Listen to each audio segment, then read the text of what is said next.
오늘 이 새벽에 함께 보실 말씀은 신명기 21장 22절에서 23절 말씀입니다. 신명기 21장 22절에서 23절 말씀까지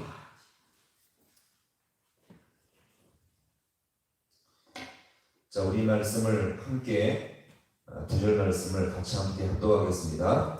사람이 만일 죽을 죄를 범함으로 내가 그를 죽여 나무 위에 달거든 그 시체를 나무 위에 밤새도록 두지 말고 그 날에 장사하여 내 하나님 여호와께서 내게 기업으로 주시는 땅을 더럽히지 말라. 나무에 달린 자는 하나님께 저주를 받았음이니라. 아멘. 할렐루야.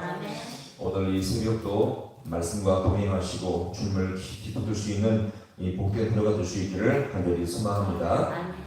오늘 이 짧은 본문도 살인과 관련된 내용이고요. 한 사람이 어떤 죄로 말미암아 처형을 당했는데 이것을 어떻게 처리할지를 여기서 이 본문에서 말씀을 하고 있습니다. 자, 오늘 이 본문은 방금 읽었지만 다시 한번 같이 읽어볼게요. 자, 두 절 말씀을 다시 한번 보겠습니다. 자, 시작. 사람이 만일 죽을 죄를 범함으로 내가 그를 죽여 나무 위에 달거든 그 시체를 나무 위에 밤새도록 두지 말고 그 날에 장사하여 내 하나님 여호와께서 내게 기업으로 주시는 땅을 더럽히지 말라. 나무에 달린 자는 하나님께 저주를 받았음이니라. 아멘.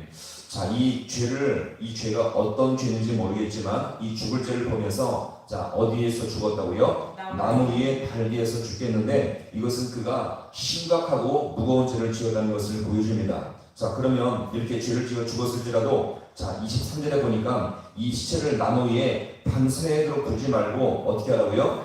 장사하여 하나님의 주신 땅을 더럽히지 말라 이렇게 말씀한 거죠. 자, 이것은 부정한 시민에서 땅에 사는 사람들까지 부정이 된 것을 방지하기 위한 것도 있겠지만 또 다른 중요한 의미가 있습니다. 이것은 바로 뭐냐면 죽은 사람을 그대로 방치하지 말라 이것도 있겠지만 더 나아가서 이 시체를 장사함으로 그 죽은 사람의 가족에 대한 정신적인 고통을 덜어주기 위한 것임을 여기서 우리가 볼 수 있습니다. 자, 이것을 보았을 때 당시 사람들은요, 이방인들 사이는 이 죽은 사람에 대한 이 배려가 전혀 없었다는 것을 보여줍니다. 본보기로 사람을 죽였어요. 그러면 이 시체가 썩어서 말라 비틀어지도록 그냥 방치해가지고 보는 모든 사람들로 하여금 공포와 두려움을 갖게 했으며 더 나아가서 이 죽은 자의 이 가족들은요 이것을 보면서 더욱더 큰 고통과 상처를 받게 되었던 것입니다. 이것을 방지하기 위함이었죠. 자, 그런데 오늘 이 본문은 여기까지만 자, 이 짧은 두 절의 말씀이요 놀랍게도 신약의 말씀과 중약에 연결되고 있다는 것입니다. 자, 보세요. 23절 맨 끝에 보면 자, 어떻게 말합니까? 나무에 달린 자는 하나님께 무엇을 받았습니다?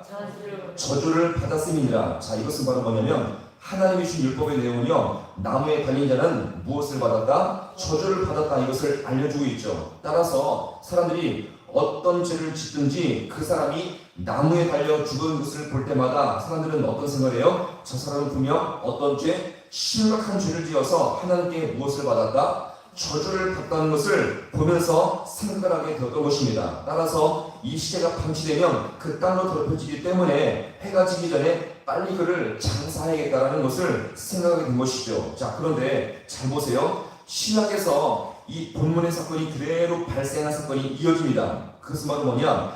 예수 그리스도가 나무에 달려 죽임을 당한 것입니다. 이때 예수님이 나무에 달려 죽었을 때에 많은 사람들의 생각은 어떤 생각이 있을까요? 저 예수도 십자가 나무에 달린 것을 보았으니 저 예수도 뭘 받았다? 하나님께 저주를 받았다라고 생각을 하게 된 것입니다. 그래서 죽기 전까지 예수님이 때로는요 놀라운 기적의 역사 말씀을 통해서 많은 사람에게 감동과 능력을 주며 말씀의 능력을 일으켰던 이 모든 것을 보았음에도 불구하고 심지어 하나님을 만나게 했던 그 따뜻한 예수님의 인격적인 사랑과 배려도 있었지만 결국 저 예수가 십자가에 달려 죽은 것을 보니까 저것은 다 헛것이며 이제 저주를 받아 하나님께 죽은 것을 보니까 뭡니까? 그 예수를 조롱하며 비웃게 되었던 것입니다. 왜요? 그 예수가 결국적으로 어디에 달렸어요? 나무에 달려 죽으니까 저 예수도 누구에게 저주를 받았다? 하나님께 저주를 받아 죽게 되었다라고 그렇게 생각을 하게 되었던 것입니다. 자, 그러나 놀랍게도요, 이 신약에서 바울은 이것을 어떻게 말합니까? 이 구약의 오늘 이 본문의 말씀을 그대로 인용하면서 놀라운 은혜의 말씀으로 인용을 하고 있습니다. 자, 한번 볼까요? 자, 갈라디아서 3장 보시면 자, 이렇게 말합니다. 그리스도께서 우리를 위하여 저주를 받은 바 되사 율법의 저주에서 우리를 속량하셨으니 기록된 바 나무에 달린 자마다 저주 아래 있는 자라 하였습니다. 아멘. 자, 여기서 보시면 자, 이제 이 놀라운 말씀이 너무나 은혜롭게 적용되는데, 자, 그리스도께서 누구를 위하여? 우리를 위하여 저주를 받은 바 되사, 따라서 예수님이 나무에 달려 죽은 것은 자신의 죄 때문에 저주를 받은 것이 아니라 우리의 모든 죄를 위함임을 여기서 분명히 기억하시기 바랍니다. 이것은요, 놀라운 은혜의 말씀의 소망임을 여기서 우리가 볼 수가 있는 것입니다. 실제로요, 예수님이 저주를 받아 죽었습니다. 근데 중요한 점은 그 저주가 예수님 자신을 위한 것이 아니라 여기 보니까 누구를 위한 것이라고요? 우리 자신을 위한 것임을 여기서 우리가 볼 수가 있는 것입니다. 따라서 우리가 그 나무에 달려 저주를 받아야 할 그 자리에 예수님이 대신 달려 저주를 받으심으로 말미암아 우리는 영생을 얻었고 예수 안에 참된 소망을 받게 되었음을 여기서 우리가 볼 수가 있는 것입니다. 따라서 한 사람이 성도가 되는 비결은요, 바로 그 예수가 내 죄를 위해서 대신 저주를 받았음을 믿고 감사하며 그 예수가 나에게 놀라운 구원을 허락하시기에 감사하며 나갈 때에 한 사람이 성도가 될 수 있음을 우리가 분명히 기억하시기 바랍니다.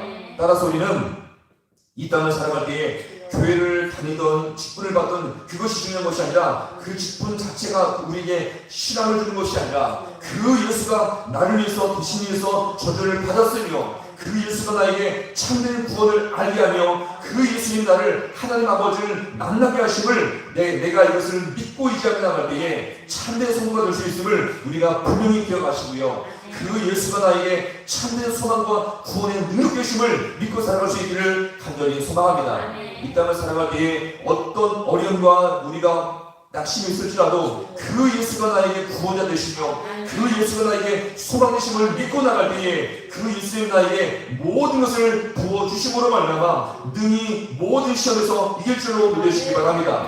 성도는요, 이것입니다. 이 은혜를 절대 당연시 여기지 마시기 바랍니다. 그 예수님이 나를 위해서 십자가에 죽으셨고 나를 위해서 대신 죽으심을 항상 마음속으로 기억하며 이 은혜를 우리가 당연시 여기며 여기서 이것을 여기지 말하며 살아갈 때에 우리가 믿음 안에서 승리할 줄로 믿으시기 바랍니다. 따라서 성도는요, 이 예수의 은혜, 나를 위해서 대신 저주를 받으신 그 예수의 은혜를 잊어버릴 때 성도는요, 모든 삶에서 무너지고 실패할 수밖에 없다는 것을 우리가 잘 기억하시고요, 오늘 우리가 이 순간 지금까지 살아온 모든 것도, 지금 내가 여기 앉아있는 것도, 이 모든 것이 주님의 은혜임을 잘 기억하시며 그 예수를 통해서 참된 구원의 비밀을 알게 하시며 감사하며 그 예수를 힘써 의지하며 믿음으로 승리할 수 있는 우리 모든 성도가 될 수 있기를 주님의 이름으로 간절히 축원합니다. 기도하시겠습니다.